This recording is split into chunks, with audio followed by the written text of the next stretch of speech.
Hello everybody, Ben Martis here, the Raptors Digest, reacting to the Toronto Raptors 107-92 win against the LA Lakers, and oh my god, what a way to return to basketball action. Obviously, this is the first regular season game the Raptors have played since everything shut down back in March, and to go up against the LA Lakers, a team a lot of people have as title favorites, a team that really came out and brought it to the Clippers the last game, came out in this one and were really throwing blows at the Toronto Raptors. It was clear the Lakers really wanted to win this game, and the fact that the Raptors just handled their business, shut down the Lakers in the defensive end. The Lakers only had 92 points. When do you see a good team in the NBA only score 92 points today? That's just remarkable in itself, but to handle all the punches that the Lakers threw at them, get past their defense, and take over when the game mattered most, when you have players like the likes of LeBron James and Anthony Davis on the other team, it's a remarkable sight to see. And let's just dive into it. Let's start breaking down the players, because I don't want to wait any longer to talk about Kyle Lowry. 33 points for Kyle Lowry tonight, 14 rebounds, 6 assists, and he was just an absolute beast, unstoppable out there, whether he was attacking the lane, shooting threes. It was a sight to behold Kyle Lowry just take over this game, especially down the stretch. The Lakers threw a bunch of guys on him, especially when he came out in the fourth quarter. They really wanted to slow Lowry down, and they were throwing long, tall, athletic guys. They were doubling with Dwight Howard. It seemed like they were sending him to the floor every time he went in the paint. But nothing was going to stop that man. Nothing was going to stop Kyle tonight, especially not a Kyle Kuzma, who ended up, actually we'll leave the Kuzma talk to a further segment, but when Lowry's doing this kind of stuff, when he's knocking down his threes at such a high clip, when he's confident going to the rim, being aggressive with the shot, attacking the lane and ready to do those dump-off passes, searching out those rebounds, doing all the Kyle Lowry things just amplified, the Raptors, I think, are an unstoppable team because we have so many big wings. Our defense is just impeccable, and I'll talk about that after I touch on the beginning of the podcast, but we have so many wing scorers to surround him. If Lowry can be that engine where he's just pumping in buckets on top of facilitating for everyone else and being such a threat from the three-point line, we literally have no holes in our offense. We saw occasionally last year, especially on the championship run, sometimes our smaller backcourt would get taken advantage of when we played bigger teams, and obviously the Lakers are one of these bigger teams, but when Lowry's stroking like this, it's over. It's over. I don't care if you're LeBron James. I don't care if you own LeBronto or any of those memes. Kyle Lowry wasn't letting the Raptors lose this one, and down the stretch of this game, man, the shots he was hitting, I'm saving the Kyle Lowry talk for the segments because he's going to be heavily involved, but shout out Kyle Lowry, man. Raptors GOAT, without a doubt, Raptors GOAT. The greatest Raptor of all time, showed out tonight, and beating the LA Lakers in the first game back, but there's a lot of phenomenal performances tonight, and obviously the talk of the Toronto Raptors since the bubbles opened up and reports have been coming out is OG Anunoby. 23 points tonight, 4 rebounds, remarkable defense on LeBron, 8 of 9 shooting from the field, 3 of 3 from the three-point line, 4 of 4 from the free throw line. When do we ever see OG Anunoby shoot that many free throws as of 1 and knock them all down as of 2, right? It's OG Anunoby looks like a whole different player. We've been saying it in the scrimmages, we've been saying that sort of stuff on the podcast, but in the first real game where he's gotten extended minutes, obviously 33 minutes for OG tonight, we're just seeing everything come together. Right, I've been the biggest OG fan out there because of all the little things he does. Even, the OG at the start of the season where people were kind of underwhelmed with some of his performance. His impact on defense, the way he cuts, is just doing the little things is such a positive for this Toronto Raptors team, even if he struggled with his handle, wasn't great at slashing, was a bit inconsistent from 3. But from everything we've seen from the eye test, from all the reports that have come out, he's filled those holes. Those holes have been filled in his game, and now he's one of the most fundamentally sound. The intangibles for OG, just in terms of being in the right places on defense, on offense, making the right pass, being a smart player, those are all paired with a guy that can now get his own shot, create off the move. He's always been able to finish around the rim in terms of dunking and stuff, but he has a softer touch. I don't know what it is, but he just looks like such a smooth player, and we saw it tonight.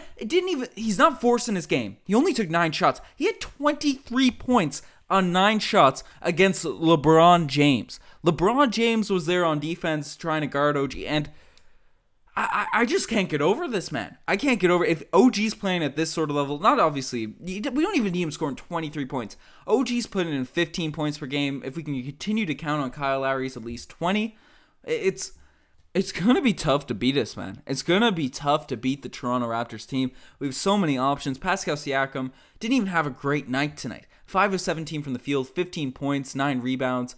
He was solid, but his jumper was clearly off. His jumper wasn't horrible, but his touch around the rim was really off, and that's Pascal's game, right? The questions we have about Pascal Siakam is whether the 3-ball is going to be on or not. It's not his touch around the rim. Even when he was a raw rookie, he had that touch around the rim, so I'm 100% positive that's going to be fine as we kind of get back in the rhythm of things, but his jumper's stroking pretty solid. He had a couple middies. He had obviously 2 threes tonight. Siakam's going to keep improving, man, in terms of upon this game. Fred VanVleet, we saw him struggle a lot tonight, in the scrimmages and early on tonight, but the confidence from Fred VanVleet to just show up and show out during the end stretch of this one really looked to attack, get his game going a little bit, and still was confident enough to knock down those threes. He had 13 points, 11 assists, 5 rebounds. Fred VanVleet's doing Fred VanVleet stuff, and Marc Gasol, obviously there was talks about him maybe being potentially a prime Marc Gasol in this bubble. He's not looking like prime Marc Gasol out there, but he did have a couple nice post-ups, and it's not every game we see Gasol really work his game down the post, and I guess that makes sense because of the style of the Raptors offense, but everyone knows where Gasol's impact is mostly felt on this Toronto Raptors team, and obviously, Ibaka's a remarkable defender. We'll get him to sort of later in this podcast because he's been great in the scrimmages. Struggled a little bit in the game tonight, but Marc Gasol being such a big body, being a wall for guys like Anthony Davis, being a wall for guys like LeBron James trying to drive the lane, just constantly having his hands up, ready to go, being in the right position at all times. People around the NBA don't realize how much of an impact that has on this Toronto Raptors defense, and whatever the matchup, man, is, I'm just amped up. Right? If we play some bigger team where they drive a lot, we have Gasol just being a complete mountain to shoot over every time they go in the lane. And even LeBron James. People call LeBron James the GOAT. He might be the GOAT. And he's getting clamped up at the rim by Marc Gasol. Anthony Davis, people are saying that he's a top 5 NBA player, which he probably is, and he can't get a bucket. Anthony Davis had 2 field goals tonight. 2 field goals tonight for Anthony Davis. He shot 7. He was being aggressive too. He had the ball. He got touches almost every single possession. We just drove the ball out of his hands every single time he came down the lane. We got Gasol down there. We have Ibaka. We have Siakam's being the primary defender on, obviously, Anthony Davis all night. But then we have, as soon as he tries to post up Siakam because he has the height advantage, we have Gasol coming over. Anthony Davis is not a great passer in terms of, when compared to a guy like LeBron or something. And he just can't make the quick moves. We rotate perfectly. I'm not afraid of the Lakers. I'm not afraid of the Lakers in the finals. I'm not saying it'll be an easy win by any means or anything like that, but the Lakers are the favorite, in my opinion, when you're not looking at the Toronto Raptors, but I'm not scared of this team. I'm not scared of them. I'm not scared of the Clippers. I'm not scared of the Bucks. Right? I'm not saying it'll be easy matchups, a guaranteed W, but if we play like this, the defense that the Raptors showed tonight, if we continue playing at this sort of level, there is no reason the Toronto Raptors can't go back-to-back. There is no reason, and I don't think I'm hyperbolizing here and taking, over-dramatizing one specific game, but our bench is usually our best asset, and they didn't even do anything tonight, and we handled the Lakers. We handled that team. And the Lakers were going ham. They were being aggressive. Obviously, Danny Green really struggled for them tonight, but Danny Green, I don't think he ever scores against teams he's played against in the past. He didn't score against the Spurs last year in one of the games. I think he had a donut in their earlier game, but man, I am amped up. This Raptors team, you couldn't have asked for a better game to come back from. Such a long absence, but yeah, we'll break down the bench a little bit, but Norm Powell struggled from the field, but I liked the way he played. I liked his aggression.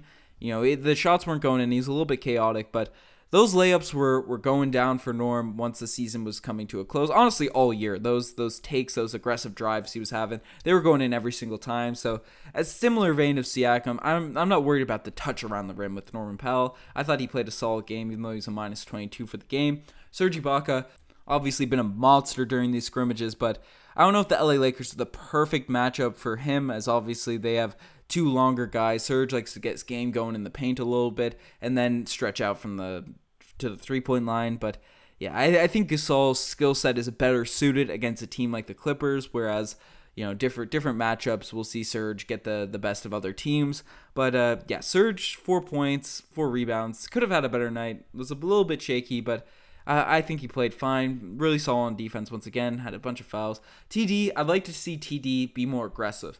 When TD's confident and flowing, right? He had that poor game against the Phoenix Suns, and we just want to see TD confident whenever he's out there on the court. And he only had 3 points tonight, but only took 2 shots. And there's a couple points where he just didn't take his threes like we usually see him take. He had opportunities for open corner threes and just decided to pass them up. And maybe it's the pressure of going up against the purple and gold.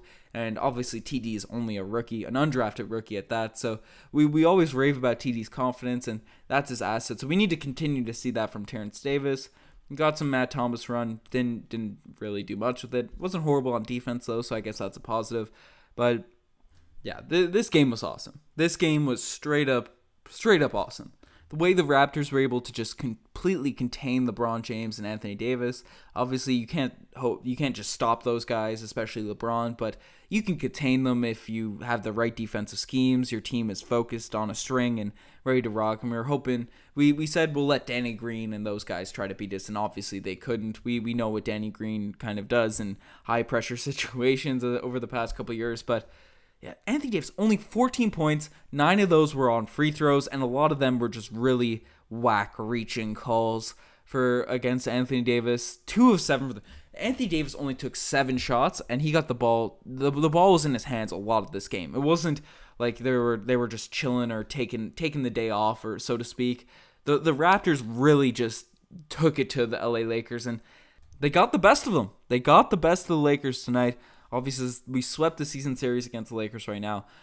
Obviously, it's going to be a tough task, and people are saying this is a potential finals matchup. We can't look that too far ahead, but I'm confident if we end up facing them in a playoff series. I am confident in this Toronto Raptors team.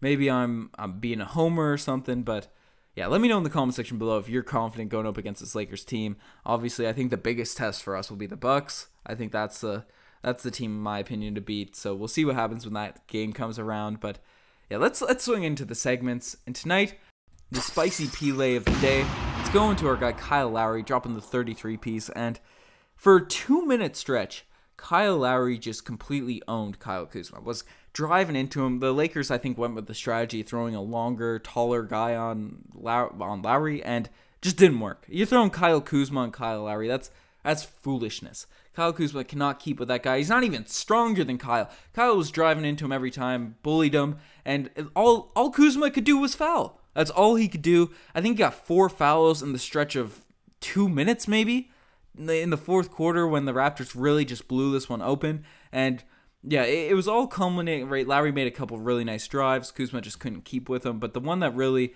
set it all off was when Lowry did he saw the mismatch on him and did those little crossovers and did the little step back, splashed a 3 in Kuzma's face. It was great to see. And then to top it all off, the cherry on top of that spicy Pele of the day, you end up pointing to DeMar DeRozan in the crowd who's watching that game. Shout out to the original bromance of the Toronto Raptors. I was happy to see that little point, that little acknowledgement of DeMar up there. But man, what a game for Kyle Lowry. But not all plays can be the spicy Pele of the day, and some just make you say, oh geez. Tonight, the OG's play of the day. There was a couple that went on in this game tonight, and the first one, I got to give credit where credit's due. LeBron James is an absolute monster, and he hit this step back 3, contested 3 in OG's face. That one happened, and then the second one where he came down on the fast break and splashed another one with OG playing phenomenal defense. Those 2 plays made me say OG's on that, but we have one more that's kind of Raptors oriented. Is Chris Boucher coming in this one. Obviously, Boucher had a remarkable game the last time he played the Lakers when the Raptors were pretty injured. Didn't get much run in this one, so we saw the classic Boucher of last season where he'd come in the last 2 minutes and fire up, hoist his 3 as soon as he touched the basketball. And didn't make it tonight, man. I don't know what's up with Boucher's 3-point shooting, but made me say OG's. I don't know if Boucher has hit a shot in like 2020. Obviously, we only had a couple months of 2020 basketball, but Boucher's three, man, it just hasn't been there in any of these games. And you hope Boucher would start turning around in those garbage minutes, because I feel like Boucher shot 99% from threes in garbage minutes last year. So I was really expecting him to bang that one down, but unfortunately it just didn't go down. It literally made me say, "Oh geez." So those two plays, when they make you say, "Oh geez," you gotta throw them into the segment. And finally, the infamous, the one, the only DeMarre Carroll Gold Star Award. And tonight, it's going to the former Toronto Raptor, Danny Green. I kind of alluded to this earlier, but it seems like Danny Green, man, whenever he plays against his old teams, he's just complete trash. He can't throw the ball in the ocean. He's 0 of 7 from the field tonight, 0 of 6. A lot of those were completely open threes too. As I said, if you remember that game we played against the Spurs last year, I don't think Danny Green had 0 points. I think the first game that he ended up playing against them, and if I recall correctly, I don't think he scored against us in the first game of this season either. Probably fact check me on that, but I don't know what this trend is with Danny Green, and if we end up playing them in the finals, he's going to need to get some buckets to make it somewhat respectable. So, I don't know. Danny Green definitely getting the DeMarre Carroll Gold Star Award tonight, but what a game. What a game for the Toronto Raptors. Actually, before we send it off, I do have to throw a second DeMarre Carroll Gold Star Award out there, because the people watching on Sportsnet watching this game, what on earth was that scoreboard? There wasn't a shot clock counting down on it. The game clock just wasn't in sync with the actual game clock inside the NBA stadium, like the wide world of sports place that they're actually playing. And the score was in like an orange font, an orange blurry font. What was going on with that scoreboard? Was it just my TV? Was it I don't know what was happening, but Sportsnet, if you're listening to this, if someone from Sportsnet is listening, people want to tweet at Sportsnet, they got to fix that scoreboard. I don't care if it's weird delay. It's just graphics. It's not an API or something you're retrieving from the NBA station. It's literally just the graphics on it. And if you're getting that data, at least make it look pretty. Even if you're a bit delayed or you can't get the shot clock data, don't put a weird orange faded font. That's just disgusting. That's just gross. They got to fix that. But other than that bit of production, the court was definitely better than that last Phoenix Suns game. And yeah, the noise, the crowd noise, it all looked good. The energy was high. It was a good watch on TV besides the scoreboard. And obviously the game itself made it that much better. So shout out the Toronto Raptors for just being absolutely beastly on their game back. A fun one to watch. Great time to be a Raptors fan. And you're the best to make this far. Check out the Twitter, the Instagram, all the cool stuff. Lots of cool stuff popping on the Instagram. So follow that definitely. And yeah, hopefully the Raptors will be able to keep this up. Lots of fun games coming up. So stay tuned to the Raptors Digest for more Raptors content. And yeah, you're the best. Cheers.